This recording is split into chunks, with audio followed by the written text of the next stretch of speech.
Nakalimutan ko lang naman ang aking cellphone sa restaurant pagkatapos ng aming hapunan ng aking anak. Pero nang bumalik ako para kunin ito, nilock ng waitress ang pinto. Ipinakita niya sa akin ang isang video, isang katotohanang bumasag sa aking puso bilang isang ama. Doon ko nakita ang sarili kong anak, si Bernardo. Habang nakatalikod ako, may ibinuhos siyang lason sa aking baso. Hindi ako sumigaw, hindi ako nag-eskandalo. Sa halip, naging mas matalino ako. Sa loob ng 5 araw, lihim kong inilipat ang 7 bilyong pisong pamana ng aming pamilya. Pinalitan ko ang lahat ng aming mamahaling produkto ng tubig. Simpleng tubig na may pangkulay. Hinayaan ko siyang maniwala na tagumpay ang kanyang masamang plano. Ngunit makalipas ang ilang araw, sa harap ng mga pulis, gumuho ang kanyang mundo.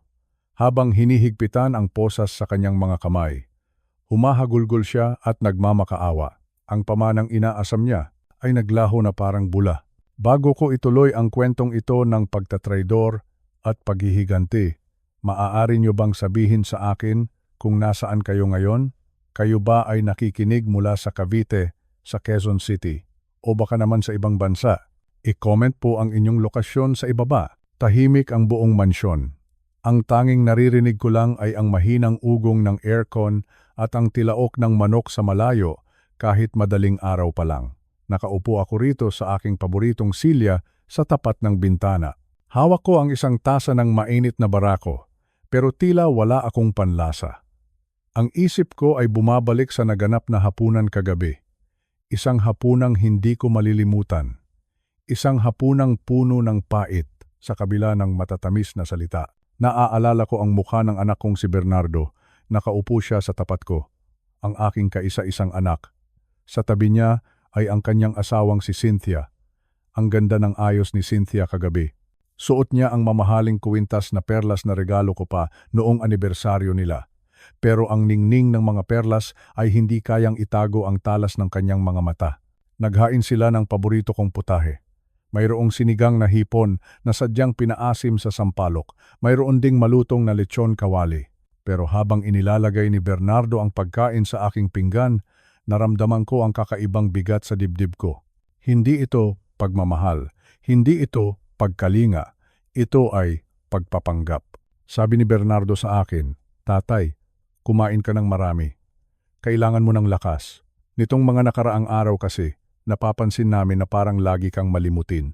Tumigil ako sa pagsubo. Tiningnan ko siya ng diretso sa mga mata. Malimutin? Ako? Alam ko kung nasaan ang bawat sentimo ng aking ari-arian. Alam ko kung kailan ang kaarawan ng bawat tauhan ko sa kumpanya. Pero tumango lang ako. Hinayaan ko siyang magsalita. Gusto kong makita kung hanggang saan ang kayang gawin ng sarili kong dugo at laman. Sumingit naman si Cynthia. Ang boses niya ay parang pulot sa tamis, pero alam kong may lason sa ilalim nito. Sabi niya, "Oo nga po, Tay. Noong isang araw nga, naiwan ninyong bukas ang gripo sa banyo. Mapanganib po iyon. Paano kung madulas kayo? Paano kung makalimutan ninyo pati ang sarili ninyong pangalan? Ang sakit pakinggan. Masakit na ituring kang tila isang bata na walang muwang. Masakit na ang tingin nila sa akin ay isang matandang ulyanin na. Isang matandang wala ng silbi. Pero hindi ako ulyanin. Malayo pa ako roon. Ang totoo, mas malinaw pa ang paningin ko ngayon kaysa noong kabataan ko. Nakikita ko ang bawat galaw nila. Nakikita ko ang bawat sulyap nila sa isa't isa. Habang kumakain kami, paulit-ulit nilang binabanggit ang salitang pag-uulyanin. Parang gusto nilang itanim sa isip ko na totoo ito, na kailangan ko na ng tulong, na hindi ko na kaya ang sarili ko. Pagkatapos ng hapunan, hindi pa sila nakontento. Inanyayahan nila ako sa sala. Doon, sa ilalim ng liwanag ng malaking chandelier, inilabas ni Bernardo ang isang makapal na folder, isang folder na tila naglalaman ng aking buong buhay. Hinawakan ni Bernardo ang kamay ko. Malamig ang kanyang mga palad. Sabi niya, "Tatay, para sa ikabubuti mo ito. Gumawa kami ng paraan para hindi ka na mahirapan sa pag-aasikaso ng mga papeles." Ito ay isang General Power of Attorney. General Power of Attorney. Alam ko kung ano iyon. Kapag pinirmahan ko iyon, mawawalan ako ng kontrol. Kapag pinirmahan ko iyon, ang lahat ng pinaghirapan ko sa loob ng 40 taon ay mapupunta sa kanila. Ang 7 bilyong pisong ari-arian.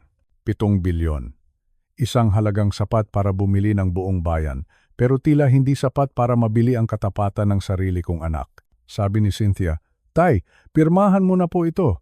Para kung sakaling umatake uli ang pagkalimot ninyo, kami na ang bahala sa lahat. Kami na ang magpapatakbo ng negosyo. Kami na ang magbabayad ng mga bills. Magpahinga na lang kayo. Deserve ninyo ang mamuhay ng walang iniisip na problema." Napatingin ako sa dokumento. 7 bilyong piso. Sa isip-isip ko, 7 bilyong dahilan kung bakit nila ako gustong maging ulyanin. 7 bilyong dahilan kung bakit nila ako kinakausap ng ganito kalambing ngayon. Tiningnan ko si Bernardo. Ang anak na pinalaki ko sa karangyaan. Ang anak na pinag-aral ko sa pinakamagagandang eskwelahan. Sabi ko sa sarili ko, ito ba ang bunga ng lahat ng sakripisyo ko? Ang makita siyang nagmamadali na makuha ang mana niya habang humihinga pa ako? Sabi ko sa kanila, masyadong marami itong babasahin, Bernardo. Hayaan mo munang pag-aralan ko ito bukas.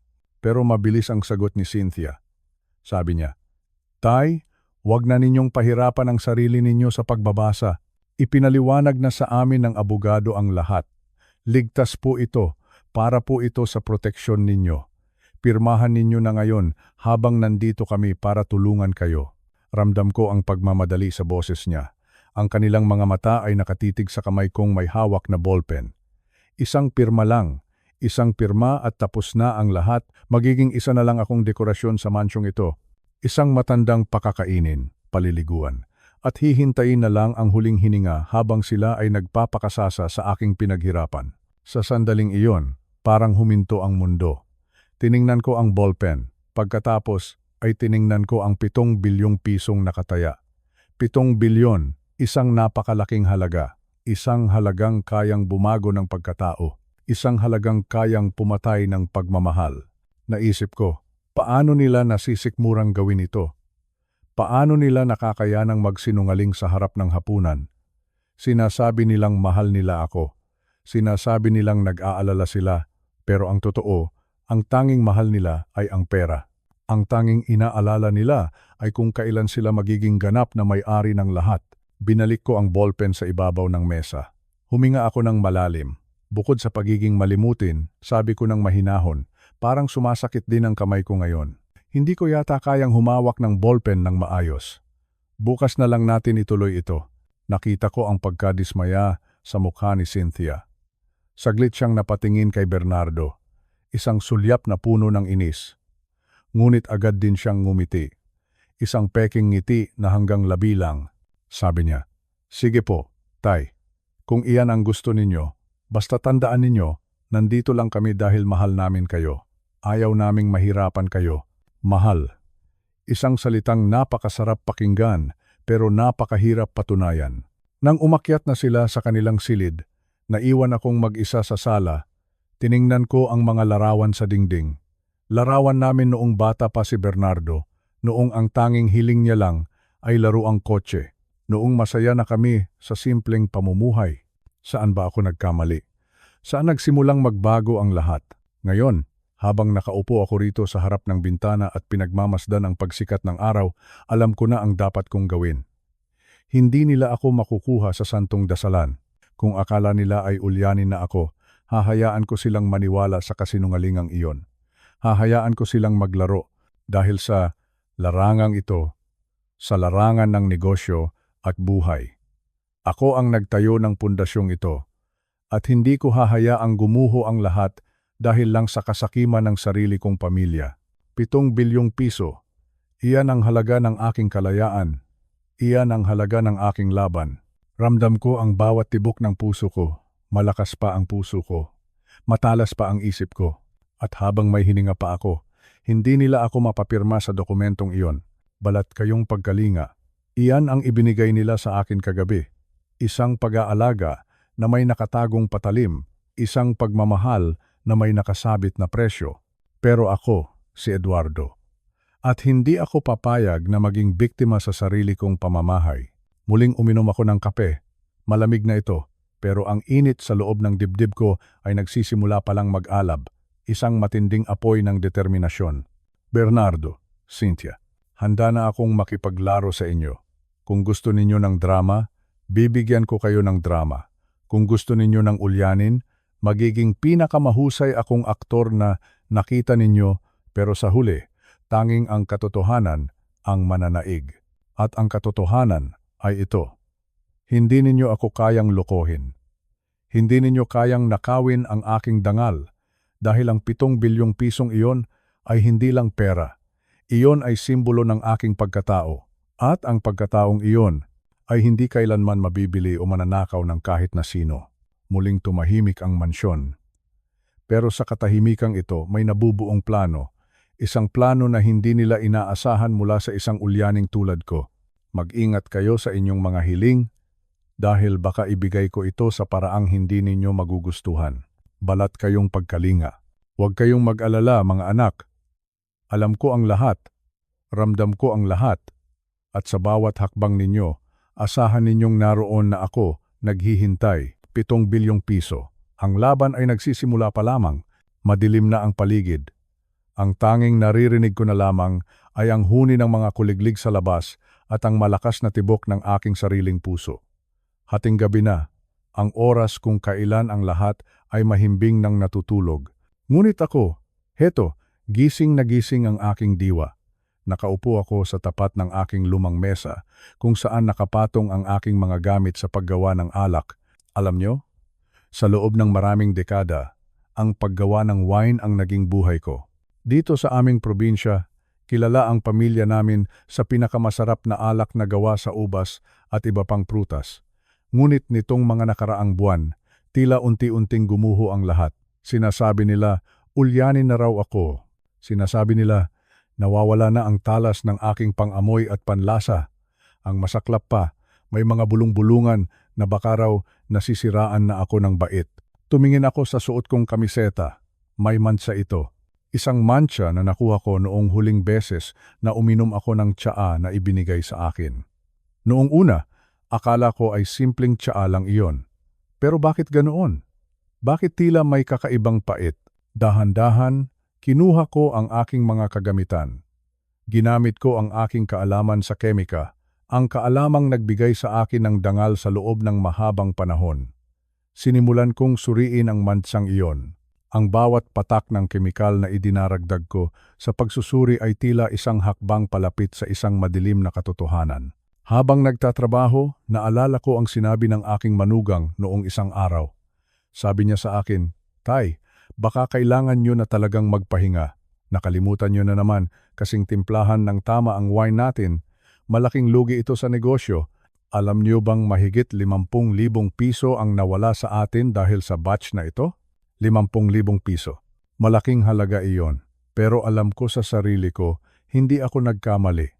Hindi ako magkakamali sa timpla na ginagawa ko na simula pa noong kabataan ko.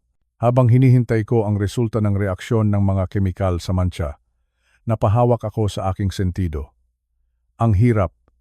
Ang hirap kapag ang mismong pamilya mo ang nagpaparamdam sa iyo na wala ka ng silbi. Na ang bawat salita mo ay ituturing na lamang na guni-guni ng isang matandang malapit ng pumanaw. Biglang nagbago ang kulay ng likido sa aking test tube. Nanlaki ang aking mga mata. Hindi ako maaaring magkamali.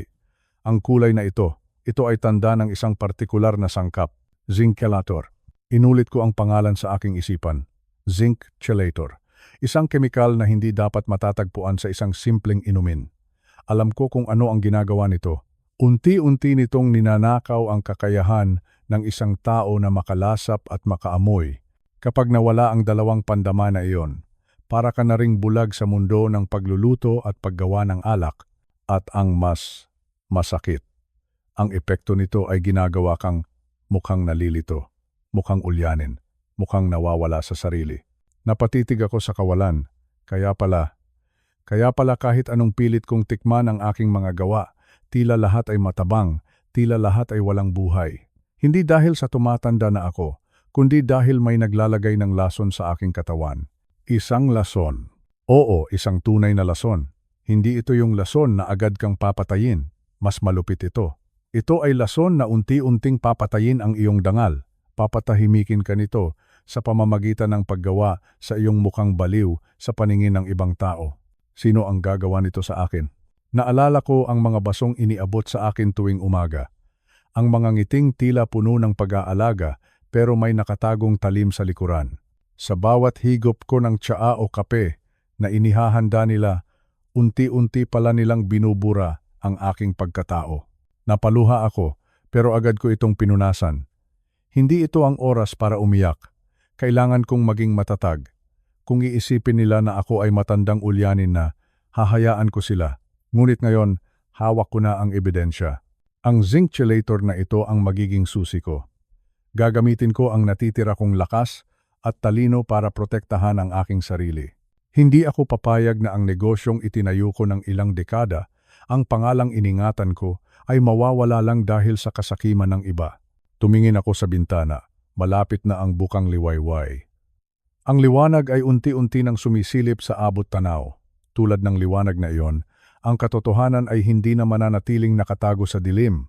Alam nyo, masakit isipin na sa sarili mong pamamahay, may kaaway ka, na ang taong pinagkakatiwalaan mo ay siyang naghuhukay ng iyong sariling libingan.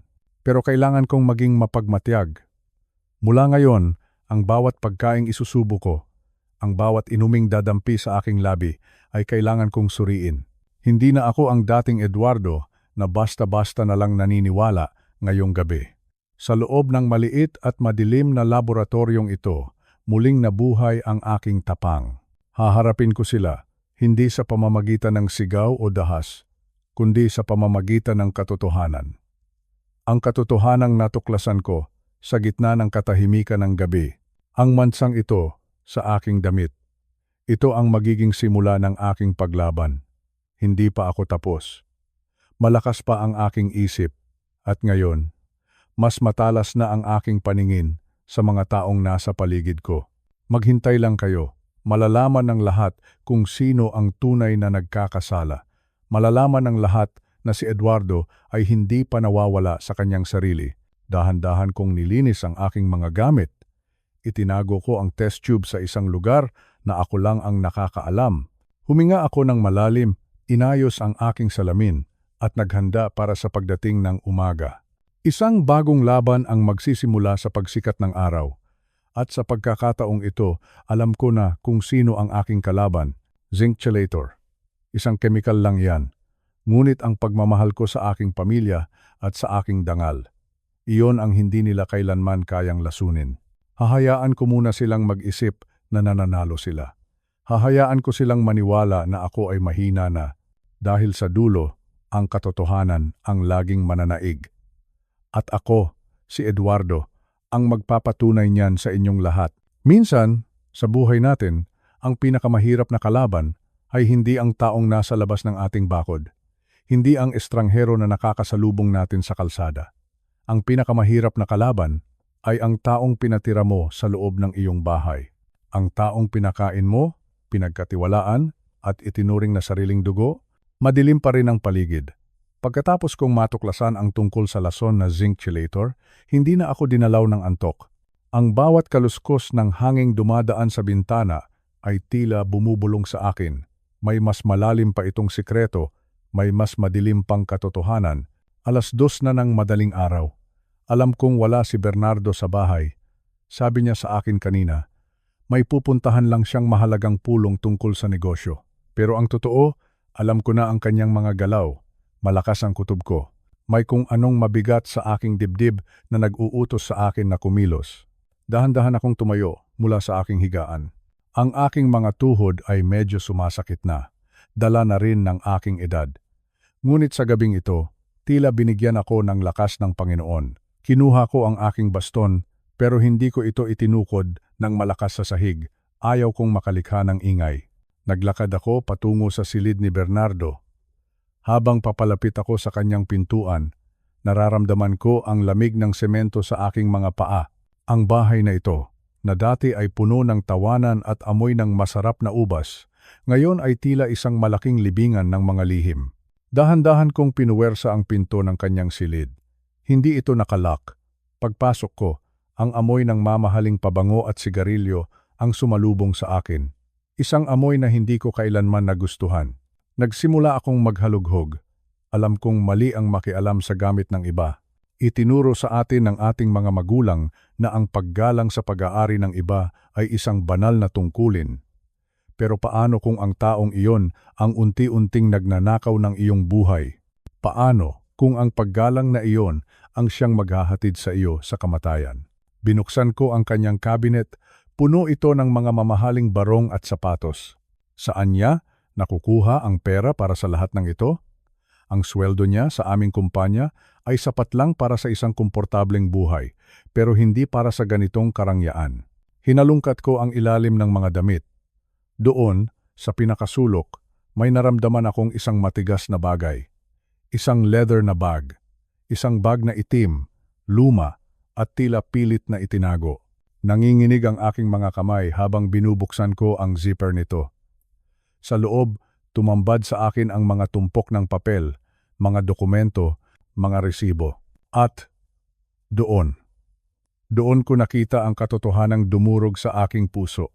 150 milyong piso. Inulit ko ang pagbasa sa aking isipan. 150 milyong piso. 150 milyong piso na utang sa sugal. Napaupo ako sa gilid ng kanyang kama. Ang laki ng halagang ito, napakalaki. Sa pera ng Pilipinas, ang halagang iyan ay sapat na para bumili ng isang buong baryo. Sapat na para itayo muli ang ating kumpanya ng makailang beses. Paano ito nangyari?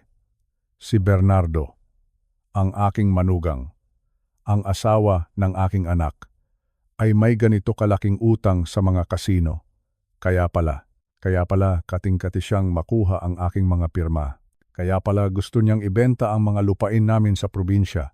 Baon siya sa utang. At ang tanging paraan para makabayad siya ay ang makuha ang lahat ng sa akin. Ang kumpanyang pinaghirapan ko ng 50 taon ay gagawin lang niyang pambayad sa kanyang mga bisyo. Pero hindi lang iyon ang nahanap ko sa loob ng bag. May isang maliit na notebook doon. Binuksan ko ito at binasa ang mga huling pahina. May mga pangalan doon. At may isang pangalan na naging sanhi para tumigil ang mundo ko. Ramon, ang aking matalik na kaibigan. Si Ramon, nakasama ko sa pagtatanim ng mga unang punla ng ubas sa ating lupain. Si Ramon, na itinuring kong kapatid. Siya ang taong nagbibigay ng lason kay Bernardo. Hindi ko mapigilang mapaluha. Hindi dahil sa takot, kundi dahil sa sakit. Ang traidor ay hindi lang ang aking manugang, kundi pati ang taong pinagkatiwalaan ko ng aking mga sikreto sa paggawa ng wine. Ayon sa mga sulat sa notebook, may mas masahol pa silang plano. Hindi lang nila gustong kunin ang pera. Gusto nilang baguhin ang aming kumpanya. Gusto nilang gawing pabrika ng kemikal ang aking paggawaan ng alak. Isipin nyo, ang aming pamosong wine na kinikilala sa buong bansa ay papalitan nila ng produksyon ng mga murang kemikal na panlinis ng banyo. Panlinis ng banyo. Isang malaking insulto, isang sampal sa aking mukha. Ang bawat bote ng alak na ginagawa namin ay may kasamang pagmamahal, tradisyon at dangal. Ngunit para sa kanila, ito ay isang gusali lamang na maaaring gawing gawaan ng mga nakalalasong sabon at panlinis. Naramdaman ko ang matinding galit na namumuo sa aking dibdib. Ang galit na ito ay hindi katulad ng anumang naramdaman ko noon. Ito ay galit na may kasamang linaw ng isip. Ngayon, alam ko na ang buong larawan. Nilalason nila ako para magmukha akong ulyanin. Para kapag nagsalita ako tungkol sa kanilang mga plano, walang maniniwala sa akin. Sasabihin lang nila, matanda na si Eduardo. Hindi na niya alam ang kanyang sinasabi. Gagamitin nila ang aking sakit para ideklara akong walang kakayahang magdesisyon. At kapag nakuha na nila ang kontrol, ibebenta nila ang lahat. Babayaran ni Bernardo ang kanyang utang na 150 milyong piso. At si Ramon naman ay yayaman sa paggawa ng kanyang mga murang kemikal. Tumingin ako sa salamin na nasa loob ng kwarto ni Bernardo. Nakita ko ang aking sarili, isang matandang lalaki, puti na ang buhok, marami ng kulubot sa mukha, pero sa loob ng mga matang iyon, may apoy pa ring nagliliyab. Hindi niyo ako matatalo? Bulong ko sa aking sarili. Hindi niyo ako matatalo dahil alam ko na ang inyong laro. Inayos ko ang mga papel sa loob ng bag. Ibinabalik ko ang lahat sa kung paano ko ito nahanap. Kailangan kong magpanggap. Kailangan kong maging mas mahusay na aktor kaysa sa kanila. Kung gusto nilang maniwala na ako ay ulyanin, ibibigay ko sa kanila ang palabas na gusto nila. Hahayaan ko silang mag-isip na tagumpay ang kanilang plano. Hahayaan ko silang magdiwang. Ngunit sa likod ng bawat ngiti ko, sa likod ng bawat pagkakamali na gagawin ko sa harap nila, ay ang paghahanda para sa aking pagbawi. Hindi lang ito laban para sa aking buhay. Ito ay laban para sa karangalan ng aming pamilya. Laban ito para sa lahat ng mga magsasaka at trabahador na umaasa sa aming kumpanya. Hindi ko hahayaang maging pabrika ng panlinis ng banyo ang pangarap na itinayo ko. Dahan-dahan akong lumabas ng silid ni Bernardo. Isinara ko ang pinto ng walang anumang tunog. Bumalik ako sa aking kwarto at humiga. Sa pagkakataong ito, hindi na ako natatakot sa dilim. Sapagkat sa gitna ng kadilimang ito, natagpuan ko ang liwanag ng katotohanan. Ramon, aking kaibigan, bakit mo ito ginawa? Ang pagkakaibigan ba natin ay may katumbas lang na pera? Bernardo, aking manugang, akala ko ba ay mahal mo ang aking anak? Ang pagsusugal mo ba ay mas mahalaga kaysa sa aming lahat? Ang sakit ay nananatili, oo. Pero ang sakit na ito ang magsisilbing gasolina ko para lumaban. 150 milyong piso na utang, isang traidor na kaibigan, isang manugang na walang modo, at isang matandang lalaking wala ng takot mamatay para sa tama. Hihintayin ko ang umaga. Hihintayin ko ang pagdating ni Bernardo na may kasamang peking ngiti at pag-aalala. Haharapin ko siya ng may kalmado at payapang disposisyon. Ngunit tandaan niyo ito, si Eduardo ay hindi pa tapos. Ang laban ay kasisimula pa lamang. Sa bawat patak ng laso na ibibigay nila, mas lalong titibay ang aking determinasyon. Gagamitin ko ang kanilang sariling bitag laban sa kanila. Ang katotohanan. Ang katotohanan ay parang wine. Habang tumatagal, lalong tumatapang.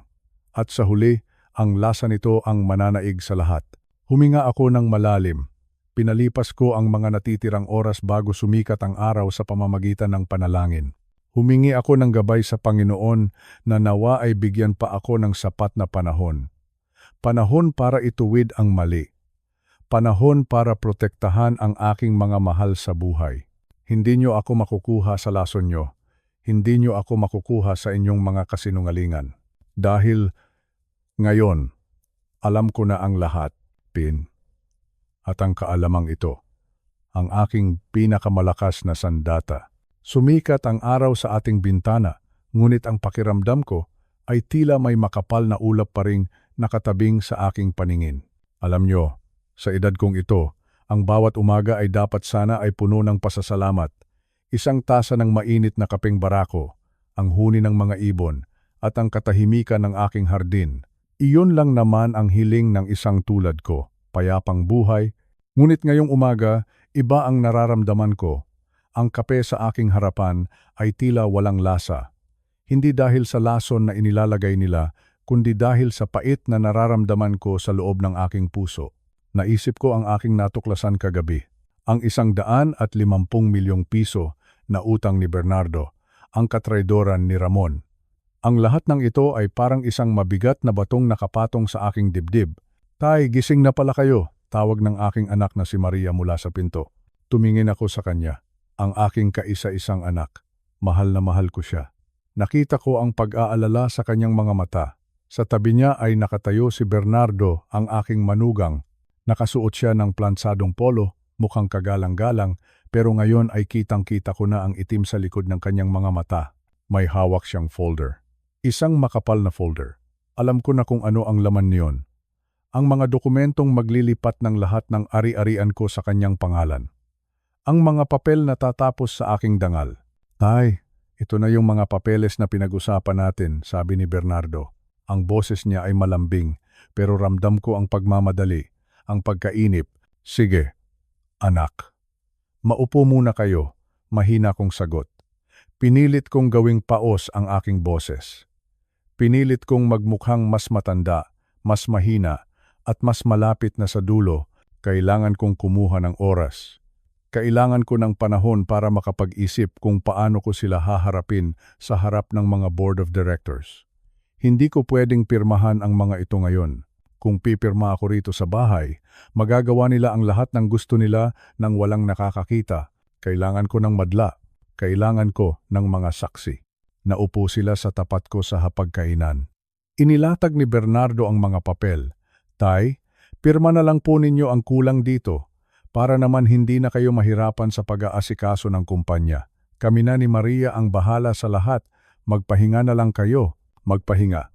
Ginamit niya ang salitang iyon. Isang salitang napakasarap pakinggan pero sa pagkakataong ito, alam kong ang ibig niyang sabihin ay ang tuluyang pagpapatahimik sa akin. Tumingin ako kay Maria. Anak, totoo ba ito? Gusto mo na rin ba akong magretiro? Yumuko si Maria. Tay, nag-aalala lang kami sa kalusugan niyo. Sabi ni Bernardo. Madalas na raw kayong makalimot. Baka raw kung ano ang mangyari sa negosyo. Naririnig niyo ba yon? Ang sarili kong anak ay naniniwala na sa kanilang mga kasinungalingan. Nilason na rin nila ang isipan niya. Mas masakit pa ito kaysa sa anumang kemikal na pwedeng pumasok sa aking katawan. Kinuha ko ang panulat. Nanginginig ang aking kamay. Hindi dahil sa sakit, kundi dahil sa galit na pilit kong itinatago. Tiningnan ko ang bawat pahina. Ang bawat letra doon ay tila mga anay na unti-unting kumakain sa aking mga pangarap. Dito po, Tay, turo ni Bernardo. Itinuro niya ang linyang dapat kong pirmahan. Ang kanyang daliri ay tila isang kuko ng buwaya na nakahanda ng lumamon. Humawak ako sa aking ulo. Tila nahihilo ako. Bernardo, pwede mo ba akong ikuha ng isang basong tubig? Sige po, Tay. Sandali lang, sagot niya. Tumayo siya at naglakad patungo sa kusina. Ito na ang pagkakataon ko. Sa ibabaw ng mesa, may isa ng basong tubig na malapit sa aking siko. Dahan-dahan kong inilapit ang aking kamay doon. Pinagmamasdan ko ang mga papeles. Ang tinta ng mga pirma ni na Ramon at ng iba pang kasosyo ay naroon na. Tay, ayos lang ba kayo? Tanong ni Maria habang hinahawakan ang aking balikat. Ayos lang, anak. Medyo malabo lang ang paningin ko, sabi ko. At doon, ginawa ko ang aking hakbang. Sinadya kong manginig ng malakas. Ang aking siko ay tumama sa baso ng tubig. Sa isang iglap, bumagsak ang baso. Ang tubig ay kumalat sa buong mesa.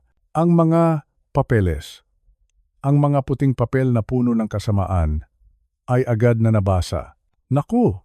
Ang mga papeles! Sigaw ni Maria. Agad na bumalik si Bernardo mula sa kusina. Nanlaki ang kanyang mga mata nang makita ang basang-basang dokumento. Ang tinta ay nagsimulang kumalat. Ang mga salita ay naging malabo. Ang mga pirma ay naging tila mga itim na mancha na lang. Anong nangyari? Galit na tanong ni Bernardo. Nawala ang kanyang malambing na tono. Nakita ko ang tunay na kulay ng kanyang ugali. Pasensya na kayo, sabi ko habang pilit na tumatayo at nagpapanggap na nalilito. Nanginginig ang aking kamay. Hindi ko sinasadya. Tay naman, alam niyo bang mahirap iayos ang mga dokumentong ito? Angil ni Bernardo. Halos madurog niya ang kanyang kamao sa galit. Pinagmasdan ko siya. Kitang-kita ang pagkainis sa kanyang mukha. 150 milyong piso ang nakataya. At ngayon ay nabasa lang ng tubig. Bernardo, huwag mong sigawan si tatay, pagtatanggol ni Maria. Hindi niya naman sinasadya. Matanda na siya, hindi mo ba nakikita? Nagngit-ngit ang mga ngipin ni Bernardo. Huminga siya ng malalim, pilit na kumakalma. Sige, magpapaprint na lang ako ng bago. Pipirmahan natin ito mamayang hapon. Huwag na muna, Bernardo, sabi ko nang may halong autoridad sa aking boses, kahit pilit itong pinapaos. Kung itong simpleng pagpirma ay nagkakaganito na, baka ito ay isang tanda. Tanda ng ano, Tay? Tanong ni Maria. Tanda na dapat nating gawin ito ng maayos. Sa harap ng lahat, sabi ko, tumingin ako ng diretsyo kay Bernardo. Gusto ko, sa darating na Biyernes, sa harap ng Board of Directors, doon tayo magpirmahan. Gusto kong makita ng mga kasama ko sa negosyo na maayos kong naibibigay ang pamumuno sa inyo. Gusto ko ng isang formal na pagtitipon. Nakita ko ang pag-aalinlangan sa mukha ni Bernardo. Takot siya. Takot siyang humarap sa board. pero wala siyang magagawa. Kung pipilitin niya ako ngayon, baka lalong magduda si Maria. Biyernes? Pero masyado pang matagal iyon, Tay, sabi ni Bernardo. Ilang araw lang ang paghihintay, Bernardo, sagot ko. Doon sa opisina, malinaw ang lahat, may mga saksi, para wala nang masabi ang ibang tao. Iyon ang gusto ko. Iyon lang ang tanging paraan para pirmahan ko ang mga papel na iyan. Nanahimik ang paligid. Ang tanging naririnig ay ang patak ng tubig mula sa mesa patungo sa sahig. Pumatak, pumatak, pumatak. Parang ang oras na unti-unting nauubos para sa kanila. Sige po, sa wakas ay sabi ni Bernardo. Halatang labag sa loob niya, sa Biyernes, sa harap ng board. Pero siguruhin niyo po, Tay, na hindi na mauulit ang ganitong aksidente. Ngumiti ako ng bahagya, isang ngiting mapait. Sinisiguro ko sa iyo, Bernardo. Sa Biyernes, lahat ay magiging malinaw, lahat ay makikita ng lahat. Umalis sila ni Maria para mag-ayos ng mga nabasang papel. Naiwan akong mag-isa sa hapagkainan. Kinuha ko ang basang papel at tiningnan ang malabong tinta. Ang aksidenteng ito ay hindi lang basta tubig. Ito ay ang simula ng paglilinis ko sa dumi na dinala nila sa aking bahay. May 3 araw pa ako. 3 araw para ihanda ang aking sarili. 3 araw para makipag-ugnayan sa mga totoong kaibigan na naiwan ko pa sa board.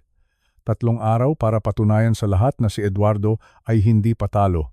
Alam nyo, sa buhay, kung minsan kailangan mong magpanggap na mahina upang makita mo ang tunay na lakas ng iyong kaaway.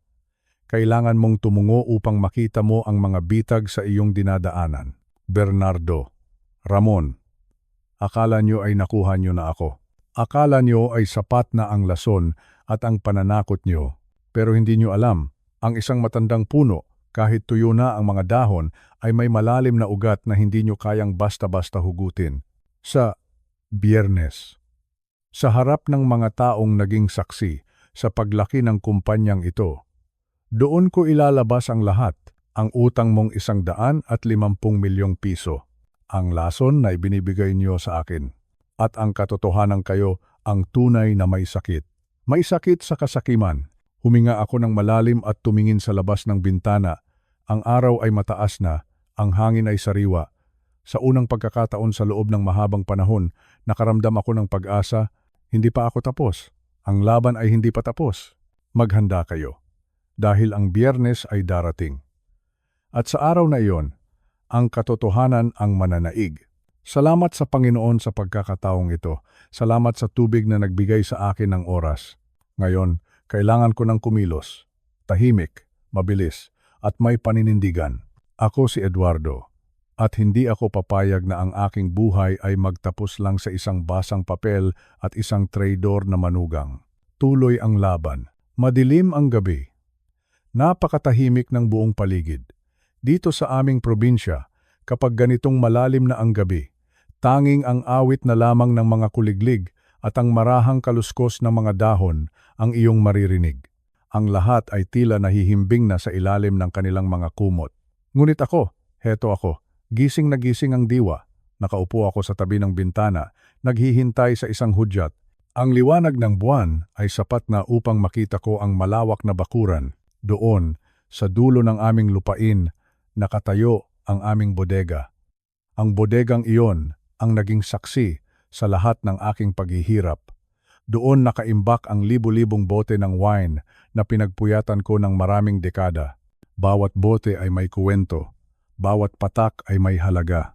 Narinig ko ang mahinang katok sa aking pintuan. 3 mahihinang katok. Alam ko na kung sino iyon. Binuksan ko ang pinto at bumungad sa akin ang pamilyar na mukha ni Mang Cardo. Si Cardo ay hindi lang basta katiwala sa akin. Bata pa lang kami. Magkasama na kami sa bukid. Siya ang nakakalam ng bawat sulok ng aking taniman. Siya ang nakasama ko noong wala pa kaming pera. Hanggang sa lumago ang negosyong ito. Tumingin si Cardo sa akin. Nakita ko sa kanyang mga mata ang katapatan na bihirang mahanap sa panahon ngayon. Sabi niya sa akin sa isang pabulong na tinig, handa na raw ang lahat. Nakaabang na ang lumang truck sa likod ng bodega. Ang mga tauhan na maaasahan namin, yung mga taong hindi mabibili ng pera ni Bernardo, ay nandoon na rin. Tay Eduardo, sabi ni Cardo habang hinahawakan ang aking balikat. Huwag kayong mag-alala, hindi natin hahayaang makuha nila ang pinaghirapan nyo. Kahit anong mangyari, hinding-hindi ko kayo iiwan. Naramdaman ko ang init ng kanyang suporta. Sa mundong ito na puno ng pagtataksil, ang pagkakaroon ng isang tapat na kaibigan ay parang isang kayamanan. Isang tunay na kayamanan. Dahan-dahan kaming lumabas. Hindi namin ginamit ang mga flashlight hanggat hindi kami nakakarating sa loob ng bodega. Ayaw naming makakuha ng atensyon. Ang bawat hakbang ko sa damuhan ay tila isang panalangin. Panginoon, bigyan niyo pa po ako ng lakas. Gabayan niyo po ang aming mga kamay sa gabing ito. Pagpasok namin sa bodega, ang amoy ng lumang kahoy at matandang wine ang sumalubong sa akin. Isang amoy na nagpapaalala sa akin ng tagumpay. Pero ngayon, ang bodegang ito ay naging isang battlefield, isang lugar ng labanan. Simulan na natin, sabi ko kay Cardo. Nag-umpisa ang aming operasyon. Isa-isang inilabas ang mga kahon ng mamahaling wine. Ang mga ito ay yung mga vintage collection na kung ibebenta ay nagkakahalaga ng libu-libong piso bawat bote. Kung susumahin ang lahat ng nakaimbak dito, aabot ito ng milyon-milyong piso, milyon-milyong piso. Iyan ang nakikita ni Bernardo. Hindi niya nakikita ang sining, hindi niya nakikita ang pawis. Ang nakikita lang niya ay ang perang pambayad sa kanyang utang na 150 milyong piso. 150 milyon. Napakalaking halaga. Isang nakakalulang halaga para sa isang bisyo. Habang nagbubuhat ang mga tauhan ni Cardo, naramdaman ko ang kaba sa aking dibdib. Paano kung biglang magising si Bernardo? Paano kung maisipan niyang bumisita sa bodega sa gitna ng gabi? Pinagmasdan ko ang bawat bote na isinasakay sa truck. Ang mga ito ay dadalhin sa isang lihim na imbakan sa kabilang bayan, sa lupain ng aking kapatid na matagal ko nang hindi nakakausap pero alam kong mapagkakatiwalaan. Cardo, tawag ko sa kanya, siguraduhin mong maingat ang pagmamaneho, huwag hayaang may mabasag kahit isa. Tumango si Cardo. Alam niyang bawat bote ay parang anak ko na rin, pero ang operasyon ay hindi lang tungkol sa paglalabas ng wine. May mas mahalaga pa kaming gagawin, ang pagpapalit. Kinuha namin ang mga bakanting bote na inihanda namin nitong mga nakaraang araw. Ang mga boteng ito ay kamukhang-kamukha ng aming mga mamahaling alak, ngunit ang laman nito ay hindi wine. Tubig. Tubig na nilagyan ng pangkulay. Pinaghalong kulay pula at lila para makuha ang tamang kulay ng aming pamosong alak. Nanginig ang aking kamay habang nilalagyan ko ng label ang mga peking bote. Nakakatawa kung iisipin, di ba? Ang kumpanyang itinayo ko sa katapatan, ngayon ay kailangang gumamit ng panlilinlang para lang protektahan ang sarili. Ngunit ito ang kailangan, ito ang nararapat. Gusto ni Bernardo na ibenta ang aking mga alak sa mga malalaking tanker. Gusto niyang gawing parang tubig lang ang aking sining para mabilis na kumita at makabayad sa kanyang mga utang sa sugal. Sige Bernardo, bulong ko sa aking sarili. Kung ituturing mo na parang tubig lang ang aking mga gawa, tubig ang ibibigay ko sa iyo. Inisip ko ang mukha ni Bernardo kapag dumating na ang araw ng bentahan. Inisip ko ang kanyang ngiti habang pinagmamasdan ang mga tanker na puno ng wine na sa katunayan ay tubig lang na may pangkulay. Magbabayad ang mga mamimili. Iisipin nila na nakakuha sila ng murang alak, pero pagdating sa kanilang mga laboratorio, malalaman nila ang totoo. At doon, si Bernardo ang mananagot. Si Bernardo ang haharap sa galit ng mga taong niloko niya. Tay Eduardo, tapos na ang unang batch, sabi ni Cardo. Pinunasan niya ang pawis sa kanyang noo. Kahit malamig ang gabi, bakas ang pagod sa kanyang mukha. Salamat, Cardo. Maraming salamat, tugon ko. Tumingin ako sa paligid ng bodega. Ang mga istante na dati ay puno ng tunay na wine, ngayon ay puno na ng mga peke. Sa paningin ng isang hindi eksperto, walang pinagkaiba. Ang selyo ay maayos. Ang kulay ay sakto. Ngunit para sa akin, ang bodegang ito ay wala ng buhay. Ang kaluluwa ng aking negosyo ay ligtas na sa ibang lugar. Ang natira na lamang dito ay ang bitag. Isang malaking bitag para sa isang mapanlinlang na manugang. Naisip ko si Ramon, ang aking dating kaibigan. Alam kong siya ang utak sa likod ng planong gawing pabrika ng panlinis ng banyo ang lugar na ito. Siguradong natatakam na siya sa ideya na makuha ang mga kagamitan ko dito. Ramon, Akala mo ba ay ganoon ako kadaling talunin? Akala niyo ba dahil matanda na ako ay wala na akong laban? Ang katandaan ay hindi nangangahulugan ng kahinaan. Ang katandaan ay nangangahulugan ng karanasan. At ang karanasan ko ang maglulubog sa inyo sa sarili ninyong hukay. Ilang oras pa ang lumipas, ang truck ay nakatatlong balik. Sa bawat pag-alis ng truck, gumaan ang aking pakiramdam. Ang bigat sa aking puso ay unti-unting napapalitan ng isang uri ng kasiyahan.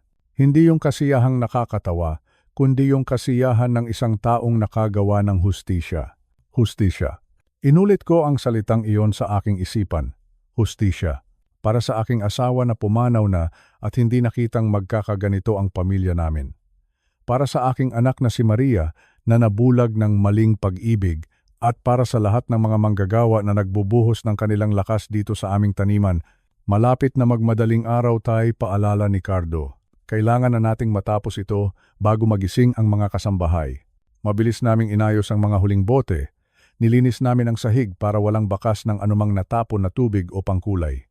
Inilagay namin ang lahat sa ayos. Bago kami lumabas, tumigil muna ako sa gitna ng bodega. Hinawakan ko ang isang poste. Naramdaman ko ang lamig ng semento. Paalam muna sa ngayon, sabi ko sa bodega. Babalik din ang tunay na sigla ng lugar na ito. Pangako iyan.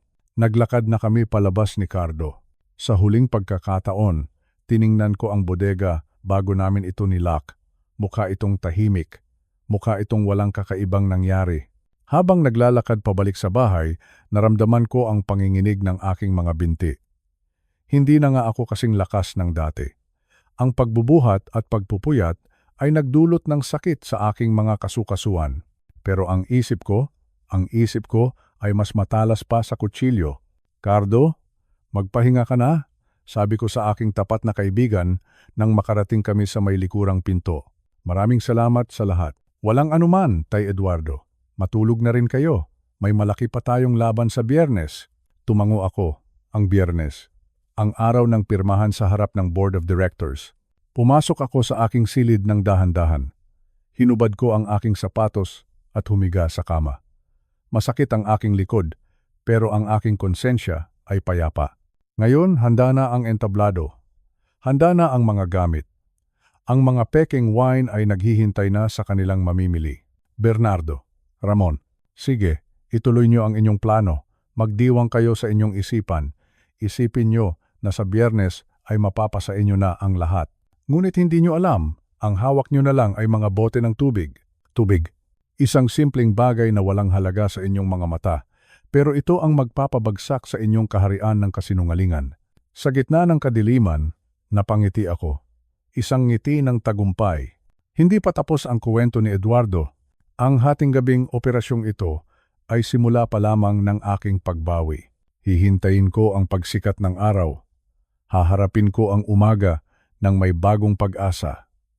Dahil alam ko, sa dulo ng lahat ng ito, ang katotohanan ang mananatiling nakatayo at ang tunay na alak, ang tunay na wine na pinaghirapan ko, ligtas na ito. Tulad ng aking dangal, hindi ito kailanman mabibili o mananakaw ng sinuman. Huminga ako ng malalim at sa wakas, dinalaw na rin ako ng antok. Isang mahimbing na tulog na may kasamang panatag na loob hanggang sa muling pagsikat ng araw, hanggang sa susunod na hakbang, ang lahat ay nasa plano. Ang lahat ay nasa ayos. Salamat Panginoon, salamat. Dumating na ang araw na aking pinakahihintay, Biyernes. Maaga pa lang ay gising na ako. Inihanda ko ang aking pinakamagandang barong Tagalog, isang puting barong na gawa sa pinong tela ng pinya. Gusto ko, sa araw na ito, makita nila ang dating Eduardo. Ang Eduardo na iginagalang. Ang Eduardo na hindi basta-basta matitibag. Habang sinusuot ko ang aking sapatos, napatingin ako sa salamin. Nakita ko ang aking mga mata. May pagod, oo. Pero mayroon ding kakaibang bagsik na ngayon ko lang muling naramdaman. Sumakay kami sa sasakyan patungong Makati. Ang layo ng biyahe mula sa aming probinsya. Habang binabaybay namin ang kalsada, pinagmamasdan ko ang mga nagtataasang gusali sa Makati. Ang mga gusaling ito ay tila mga higanteng sumasalamin sa modernong mundo. Isang mundong tila nakakalimot na sa halaga ng pawis at katapatan. Kasama ko sa sasakyan si Bernardo at ang aking anak na si Maria. Tahimik lang ako sa isang sulok, kunwari ay natutulog. Kunwari ay mahina ang katawan. Ngunit ang totoo, ang bawat salitang binibitawan ni Bernardo sa kanyang telepono ay pinakikinggan ko. Opo, paparating na kami, sabi ni Bernardo sa kanyang kausap. Handa na ang lahat. Sa wakas, matatapos na rin ang paghihintay natin. Matatapos na ang paghihintay. Iyon ang sabi niya. Ang hindi niya alam, ang pagtatapos na tinutukoy niya ay ang simula ng kanyang sariling pagbagsak. Pagdating namin sa Makati, sa isang mamahaling gusali malapit sa Ayala Avenue, ramdam ko ang lamig ng aircon. Isang lamig na tila tumatagos hanggang sa aking mga buto. Pagpasok namin sa conference room, nandoon na sila, ang mga board of directors, mga taong nakasama ko sa loob ng maraming taon. At sa gitna nila, nakaupo ang taong itinuring kong kapatid, si Ramon. Pagkakita ko sa kanya, biglang bumitaw ang isang alaala sa aking isipan. 3 dekada. 30 taon na ang nakalilipas mula noong magsimula kami. Naalala ko ang panahong wala pa kaming kahit ano. Naalala ko ang bawat patak ng ulan sa aming mga mukha habang itinatanim namin ang mga unang binhi ng ubas. Santos at Reyes. Iyon dapat ang pangalan ng kumpanya. Pero sa huli, ang pamilya Santos ang nagtagumpay. Ang pamilya Santos ang naging mukha ng pinakamahusay na wine sa bansa. At doon pala nagsimulang mabuo ang isang maitim na damdamin sa puso ni Ramon. Inggit. Isang salita, inggit. Ang inggit ay parang anay. Unti-unti nitong kinakain ang pundasyon ng isang pagkakaibigan. Hindi mo mamamalayan, pero sa loob, bulok na pala ang lahat. Eduardo, aking kaibigan, bati ni Ramon. Tumayo siya at lumapit sa akin. Ang kanyang ngiti ay napakatamis, napakaamo. Pero sa likod ng mga matang iyon, nakita ko ang isang puot na 3 dekada na palang kinikimkim. Mabuti at nakarating ka, dagdag pa niya. Nag-aalala kaming lahat sa kalusugan mo, sabi ni Bernardo. Medyo malimit ka na raw mawala sa sarili mo. Naramdaman ko ang kurot sa aking puso. Ganoon ba talaga kababa ang tingin nila sa akin? Nasapat na ang ilang patak ng lason para maging tanga ako sa harap ng lahat? Tumango lang ako ng bahagya. Umupo ako sa gitna ng mesa. Sa harap ko ay ang mga papeles.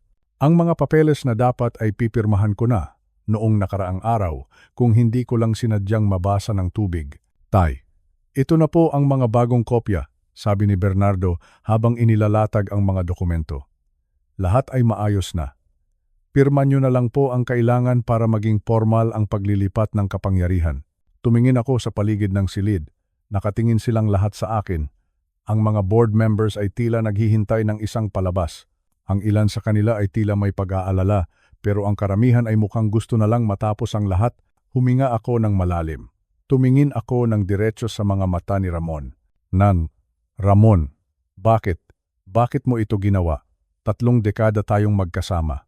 Ang pamilya ko ay naging pamilya mo na rin. Pero ang inggit mo pala ay mas matimbang kaysa sa lahat ng pinagsamahan natin. Nararamdaman ko ang tindi ng kanyang galit. Kahit hindi siya nagsasalita, ang paraan ng kanyang pagtitig ay sapat na. Galit siya dahil kami ang naging matagumpay. Galit siya dahil ang pangalang Santos ay kinikilala sa buong mundo habang siya ay nanatili lang sa aking anino. Inggit. Inggit na nauwi sa pagtataksil. Naisip ko ang kanyang plano. Ang gawing pabrika ng kemikal ang aming taniman. Ang gawing panlinis ng banyo ang alak na pinagbuhusan ko ng buhay. Doon ko naintindihan. Hindi lang pera ang gusto niya. Gusto niyang durugin ang aking dangal. Gusto niyang sirain ang lahat ng binuo ko.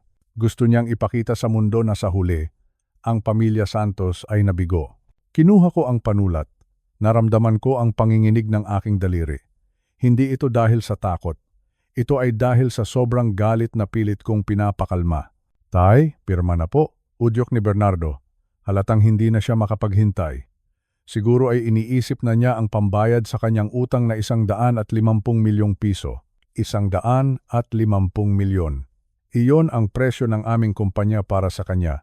Bago ako pumirma, mahina kong panimula. Natahimik ang buong silid. Gusto ko munang magpasalamat. Salamat sa inyong lahat na narito. Lalo na sa iyo, Ramon. Nakita ko ang bahagyang pagkagulat sa mukha ni Ramon. Bakit ka nagpapasalamat, Eduardo? Salamat dahil ipinaalala mo sa akin kung ano ang tunay na halaga ng kumpanyang ito, sabi ko. Pinatigas ko ang aking boses. Sabi nyo, ako ay ulyanin na. Sabi nyo, hindi ko na kayang mag-isip ng tama. Sabi nyo, kailangan ko na ng kapalit. Tay, wag na nating pahabain ito, singit ni Bernardo. Napag-usapan na natin ito sa bahay. Tumingin ako kay Bernardo, isang matalim na tingin na nagpatahimik sa kanya. Hayaan mo akong magsalita, Bernardo. Ako pa rin ang nagpapatakbo ng pulong na ito. Hinarap ko muli ang mga board members. Sa loob ng 30 taon, ang pamilya Santos ay naglingkod ng tapat. Ang bawat bote ng alak na lumabas sa aming bodega ay dumaan sa aking mga kamay. At sa mga nakaraang buwan, may mga taong nagtangkang lasunin ang aking katawan at ang aking isipan. Bulungan sa loob ng silid. Ang mga board members ay nagsimulang magtinginan. Si Maria naman ay tila naguguluhan. Tay, anong sinasabi niyo? Tanong ni Maria. Sinasabi ko ang katotohanan, anak, sagot ko. May mga tao dito na gustong kunin ang lahat sa atin. May mga tao dito na may utang na aabot sa 150 milyong piso sa sugal. Namutla si Bernardo. Ang kanyang mga kamay ay nagsimulang manginig. At may isang tao dito. Pagpapatuloy ko habang nakaturo kay Ramon, isang taong itinuring kong kapatid na siyang nagpapakain sa akin ng lason, zinc chelator. Isang kemikal na pumuputol sa pangamoy at panlasa. Isang kemikal na nagpapamukha sa isang tao na siya ay nawawala na sa sarili. Tumayo si Ramon. Ang kanyang mukha ay hindi na maamo. Ang maskara ay tuluyan ng nahulog. Eduardo, masyado ka ng maraming sinasabi. Nagdedeliryo ka na talaga. Nagdedeliryo ba ako, Ramon? Mahinahon kong tanong. O natatakot ka dahil alam ko na ang lihim niyo ni Bernardo? Alam ko ang tungkol sa balak niyo sa aming bodega. Alam ko ang tungkol sa plano niyong gawing pabrika ng kemikal ang aming lupain. Ang puot sa mga mata ni Ramon ay lalong tumindi. At ano naman ang magagawa mo? Isang matanda na malapit ng mamatay? Hawak namin ang board. Hawak namin ang mga papeles. Ngumiti ako. Isang ngiti na puno ng kapayapaan. Mali ka, Ramon, sabi ko. Hindi mo hawak ang board. Dahil ang mga taong narito ay mga taong may prinsipyo. At higit sa lahat, wala kang hawak na wine. Anong ibig mong sabihin? Tanong ni Bernardo. Ang libo-libong bote ng wine na plano niyong ibenta sa mga tanker ngayong gabi? Ang mga bote na akala niyo ay magbabayad sa inyong mga utang? Wala na ang mga iyon, paliwanag ko. Wala na? Sigaw ni Bernardo. Inilipat ko na sila. Ang lahat ng tunay na alak ay nasa isang ligtas na lugar na. Ang tanging natira sa bodega ay mga bote ng tubig. Tubig na may pangkulay. Sa sandaling iyon, tila gumuho ang mundo nina Ramon at Bernardo. Ang inggit na nagtulak kay Ramon na magtaksil at ang kasakiman ni Bernardo ay nauwi sa wala. Tumingin ako sa mga board members, mga kasama. Narito ang ebidensya ng kanilang mga ginawa. Inilabas ko ang mga dokumentong nakuha ko mula sa bag ni Bernardo. Inilabas ko rin ang resulta ng laboratorio ng mancha sa aking damit. Ang silid na kanina ay puno ng tensyon. Ngayon ay puno na ng kahihiyan para sa dalawang traidor. Ramon, tawag ko sa aking dating kaibigan. Akala mo ay natalo mo ako dahil sa iyong inggit. Pero hindi mo alam, ang tagumpay ng pamilya Santos ay hindi lang dahil sa pera. Ito ay dahil sa tiwala. Isang bagay na kailanman ay hindi mo magkakaroon. Nanatiling nakatayo si Ramon, nanginginig sa galit pero wala nang masabi. Ang kanyang 30 taon na pagpapanggap ay natapos sa loob ng 1 oras. Hinarap ko ang aking anak na si Maria. Anak, patawarin mo ako kung naging mahina ako sa paningin mo. Pero ngayon, alam mo na ang totoo. Tayo ang magpapatuloy ng pangarap ng iyong ina. Umiyak si Maria at niyakap ako. Sa pagkakataong ito, naramdaman ko ang tunay na lakas. Hindi ito lakas ng katawan, kundi lakas ng loob. Pagharap ko sa aking mga kaaway, hindi ako nakaramdam ng galit. Ang naramdaman ko ay awa. Awa para sa mga taong nilamon ng inggit at kasakiman. Ang pulong sa Makati ay natapos hindi sa aking pagalis, kundi sa kanilang pagbagsak. Naglakad ako palabas ng silid ng may taas na noo. Nararamdaman ko ang bawat hakbang. Nararamdaman ko ang hangin at higit sa lahat, nararamdaman ko ang aking dangal. Salamat sa Panginoon. Tapos na ang pagtatago. Tapos na ang pananahimik. Si Eduardo Santos ay narito pa rin at ang pamilya Santos ay mananatiling matatag tulad ng mga punong ubas na hindi natitinag ng anumang bagyo. Lumabas ako ng gusali at huminga ng malalim. Ang araw ay maliwanag, ang mundo ay tila muling nabuhay. Wala nang lason, wala nang traidor. Tanging ang katotohanan na lamang ang natitira. At ang katotohanan iyon ang pinakamasarap na lasa sa buong mundo. Mas masarap pa sa pinakamahal na wine. Mas matamis pa sa tagumpay. Ito ang aking huling pagharap sa aking mga kaaway. At ako ang nanatiling nakatayo. Sa ating kultura, ang tagay ay higit pa sa pag-inom ng alak. Ito ay simbolo ng pagkakaisa. Ito ay pagpapakita ng tiwala sa taong kaharap mo. Kapag itinaas mo ang iyong baso, parang sinasabi mo na rin na ang taong kasalo mo ay katuwang mo sa buhay. Ngunit sa araw na ito, sa loob ng malamig na silid na ito sa Makati, ang tagay na gagawin ko ay may ibang kahulugan. Bago ko tuluyang ilapat ang aking panulat sa mga papeles, tumayo ako ng dahan-dahan. Tumingin ako sa paligid. Nakita ko ang mga mukha ng mga kasamahan ko sa board. Nakita ko ang pananabik sa mga mata ni Bernardo at nakita ko ang palihim ng ngisi ni Ramon. Sandali lang, sabi ko. Ang boses ko ay mahinahon pero may awtoridad. Bago ang lahat, gusto ko munang mag-alay ng isang toast. Isang huling tagay bilang pinuno ng kumpanyang ito. Naglabas ako ng 2 pitsel ng alak. Ang unang pitsel ay naglalaman ng pinakamahal na wine na itinago namin ni Cardo sa bodega. Ang pangalawang pitsel naman ay espesyal. Para ito sa 2 taong pinakamalapit sa aking puso na siya ring pilit na sumisira nito. Para sa mga miyembro ng board, heto ang bunga ng ating pawis. Sabi ko habang isinasalin ang alak sa kanilang mga baso. Ang bawat patak ay kulay pula, kasing pula ng tagumpay. Pagkatapos, lumapit ako kina Bernardo at Ramon. At para sa inyo, Bernardo at Ramon, dahan-dahan kong sabi, inihanda ko itong espesyal na wine, mas matapang, mas malalim ang lasa. Ito ang alak na nararapat para sa inyo. Isinalin ko ang alak mula sa pangalawang pitsel. Ang totoo, ang alak na ito ay hinaluan ko ng zinc chelator, ang mismong lason na ibinibigay nila sa akin araw-araw. Gusto kong makita, gusto kong malaman kung may natitira pa silang konsensya kapag naramdaman na nila ang pait ng sarili nilang lason. Lason, isang salitang napakasakit bigkasin. Inangat ko ang aking baso. Para sa katotohanan, sabi ko, para sa katotohanan. Sagot ni na Bernardo at Ramon ng sabay. Halatang nagmamadali silang matapos ang seremonya. Uminom ang lahat. Ang mga board members ay napangiti. Ninanamnam nila ang sarap ng tunay na wine, ngunit sina Bernardo at Ramon, sila ay uminom ng dire-diretso. Pinagmasdan ko sila, hinintay ko ang kanilang reaksyon. Alam ko ang lasa ng lason na iyon, mapait, nakakangilo, nakakasira ng panlasa. Ngunit ang ginawa nila ay nagpabigat lalo sa aking dibdib. Natahimik ang buong silid pagkatapos ng tagay. Napakasarap, tay, ang unang sabi ni Bernardo. Pinunasan pa niya ang kanyang labi. Ito na yata ang pinakamagandang wine na nagawa nyo. Tama lang na ipasa nyo na sa amin ang pamamahala. Tumango rin si Ramon. Tama ka, Bernardo.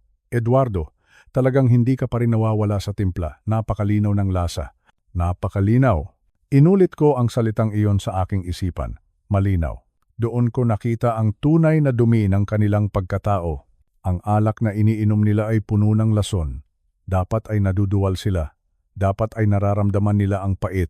Pero dahil sa sobrang kasakiman, dahil sa sobrang kagustuhang makuha ang aking pera, nagagawa pa nilang magsinungaling. Pinuri nila ang lasa ng lason. Talaga? Tanong ko. Nalasahan nyo ang tamis? Nalasahan nyo ang ganda ng timpla? Opo, tay. Napakasarap po talaga, sagot ni Bernardo. Tumingin ako sa mga board members. Kayo? Ano ang lasa ng alak niyo? Napakasarap, Eduardo, sabi ng isa sa mga matatandang direktor. Ramdam ang prutas, ramdam ang pagkaluma. Huminga ako ng malalim. Ang pagkakaibang ito ang aking kailangang patunay. Nakapagtataka. Simula ko. Dahil ang iniinom ng ating mga direktor ay ang tunay na wine mula sa ating bodega. Pero ang iniinom ni na Bernardo at Ramon ay alak na hinaluan ko ng zinc chelator. Biglang natigilan si Bernardo. Ang baso sa kanyang kamay ay muntik nang mahulog. Anong sinasabi mo, Eduardo? Tanong ni Ramon. Nagsisimulang manginig ang kanyang boses. Sinasabi ko ang totoo, sabi ko, habang inilalabas ang isang makapal na folder. Heto ang mga medical reports. Dito nakasulat kung paano nyo ako unt-unting nilalason sa loob ng aking sariling bahay. Heto rin ang mga video footage mula sa mga lihim na kamera na ipinalagay ko sa aking laboratorio at sa kusina. Ipinakita ko ang screen sa pader, nakita ng lahat. Malinaw na malinaw. Nakita si Bernardo na may inihahalo sa aking tsaa. Nakita si Ramon na nag-aabot ng maliit na bote kay Bernardo sa dilim ng aming bakuran. Kasalanan ito, sigaw ni Bernardo. Gawa-gawa lang iyan. Huwag ka nang magkaila, Bernardo, sabi ko nang may lungkot. Pati ang utang mo na 150 milyong piso sa sugal ay alam ko na. Alam ko na ang plano niyo ni Ramon na gawing pabrika ng panlinis ng banyo ang ating taniman. Ang mga board members ay nagkagulo. Galit at pandidiri ang nakikita ko sa kanilang mga mukha. Ang maskara ni na Bernardo at Ramon ay tuluyan ng nahulog. Wala na ang kagalang-galang na manugang. Wala na ang matapat na kaibigan. Ang natira na lamang ay 2 traidor na nanginginig sa takot. Ramon, tawag ko sa kanya. Ang tagay na ito ay ang huling pagkakataon na ibinigay ko sa inyo para magsabi ng totoo. Pero mas pinili nyo ang magsinungaling hanggang sa dulo. Sa sandaling iyon, bumukas ang malaking pinto ng conference room. Pumasok ang mga lalaking nakauniforme. Sa unahan nila ay si Detective Porter, ang taong kanina pa nakikinig sa aming usapan sa kabilang silid, Bernardo Santos. Ramon Reyes, tawag ni Detective Porter. Ang kanyang boses ay malamig at puno ng kapangyarihan. Inaaresto namin kayo sa salang attempted murder at estafa. Nakita ko ang pagkaposas sa kanilang mga kamay. Si Bernardo ay nagsimulang umiyak. Nagmamakaawa kay Maria na patawarin siya. Pero ang aking anak ay tumalikod lang. Umiiyak din siya, pero alam kong ang luhang iyon ay para sa katotohanan. Si Ramon naman ay nanatiling tahimik, nakayuko, hindi makatingin sa akin. Habang inalalabas sila ng mga pulis, naramdaman ko ang biglang paggaan ng aking paligid. Ang lason na pilit nilang ipinakain sa akin ay hindi nakapatay sa aking dangal. Mas lalo lang nitong pinatibay ang aking paninindigan. Tumingin ako sa bintana ng matayog na gusaling ito sa Makati. Malayo na ang narating ko mula sa mga ubasan sa probinsya. Masakit ang mawalan ng kaibigan. Masakit ang makita ang pagtataksil ng pamilya. Pero mas masakit ang mabuhay sa ilalim ng kasinungalingan. Tapos na, bulong ko sa aking sarili. Tapos na ang paghihirap. Tapos na ang pananahimik. Hinarap ko ang mga board members na natira sa silid. Mga kasama, sabi ko. Magsimula tayong muli. Ituloy natin ang tunay na sining ng paggawa ng alak. Isang alak na walang halong lason. Isang alak na puno ng katapatan. Naupo ako sa aking upuan. Sa unang pagkakataon sa loob ng maraming buwan, nakaramdam ako ng tunay na kaginhawaan. Ang bawat hininga ko ay malalim. Ang bawat tibok ng aking puso ay payapa. Alam ko, matanda na ako. Marami na akong kulubot. Pero ang aking panlasa, ang aking pangamoy, at ang aking isip, mas matalas pa sila kaysa sa dati. Salamat Panginoon sa paggabay sa akin sa laban na ito. Salamat sa pagbibigay sa akin ng lakas para itaas ang baso ng katotohanan. Ang pamilya Santos ay mananatili at ang aming wine, ang aming pamosong wine ay mananatiling simbolo ng dangal para sa lahat ng mga Pilipino. Isang huling tagay para sa bagong simula. Tagay. Lumipas ang 6 na buwan. 6 na mahahabang buwan ng paghilom at pag-aayos ng aming buhay. Narito ako ngayon. Nakaupo sa aking paboritong silya sa veranda ng aming bahay sa probinsya. Pinagmamasdan ko ang malawak na taniman ng ubas. Ang mga dahon ay malalagong muli. Ang mga bunga ay naglalakihang tila mga hiyas na nakasabit sa mga baging. Uminga ako ng malalim. Ang bango. Ang bango ng basang lupa matapos ang ambon. Salamat sa Panginoon. Muling bumalik ang aking pangamoy. At higit sa lahat, muling bumalik ang aking panlasa. Itinaas ko ang aking tasa ng kape. Nalasahan ko ang tamis. Nalasahan ko ang pait. Ang bawat bahagi ng aking pandama ay muling nagising. Ang laso na sumubok sa aking buhay ay wala na sa aking katawan. Ngunit ang aral na iniwan nito ay mananatili habang buhay sa aking isipan. Ngayon, sa aking edad na ito, kailangan ko nang magpasya. Sino ang magpapatuloy ng pangarap na ito? Sino ang magdadala ng pangalang Santos Estate sa susunod na salinlahi? Tiningnan ko ang aking anak na si Maria. Mahal ko siya, pero alam ko sa aking puso na ang sining ng paggawa ng alak ay hindi para sa kanya. Kailangan niya muna ng panahon para mahanap ang kanyang sarili pagkatapos ng lahat ng nangyari. Tinawag ko si Mutya. Si Mutya, ang matagal ko ng katuwang sa paggawa ng wine. Siya ang taong laging nasa tabi ko, kahit noong mga panahong tila lahat ay bumabaligtad sa akin. Wala siyang dugong Santos. Wala siyang bahagi sa aming mana. Pero sa loob ng maraming taon, siya ang nagpakita ng tunay na pagmamahal sa lupang ito. Siya ang may tapat na puso. Siya ang may malasakit sa bawat bote na aming ginagawa. Mutya, tawag ko sa kanya. Sa iyo ko ipagkakatiwala ang pamumuno ng Santos Estate. Nakita ko ang gulat sa kanyang mga mata. Ngunit, Tay Eduardo, hindi po ako kapamilya. Sagot niya ng may pag-aalinlangan. Ngumiti ako. Isang ngiti na puno ng kapayapaan. Mutya, ang pamilya ay hindi lamang tungkol sa dugo, sabi ko sa kanya. Ang pamilya ay tungkol sa katapatan. Ang pamilya ay tungkol sa kung sino ang nananatili sa iyong tabi sa gitna ng bagyo. At ikaw ang naging tunay na pamilya sa akin. Doon ko napagtanto ang isang mahalagang bagay. Ang pamana ay hindi lamang mga gusali o pera sa bangko. Ang tunay na pamana ay ang mga halaga na itinanim natin sa puso ng ibang tao. Ang katapatan, ang sipag, at ang pagmamahal sa ating ginagawa. Si Bernardo at si Ramon ay wala na. Sila ay nahaharap na sa hustisya ng ating batas. Ang kanilang kasakiman ay nagdala sa kanila sa madilim na sulok. Ngunit tayo ay narito pa rin. Mas malakas, mas matatag. Habang papalubog ang araw sa likod ng mga bundok, tiningnan ko ang aking mga kamay. Kulubot na ang mga ito. Pagod na ang aking katawan, pero ang aking kaluluwa ay payapa. Ang Santos Estate ay nasa mabuting mga kamay. Alam kong hindi pababayaan ni Mutya ang ating tradisyon.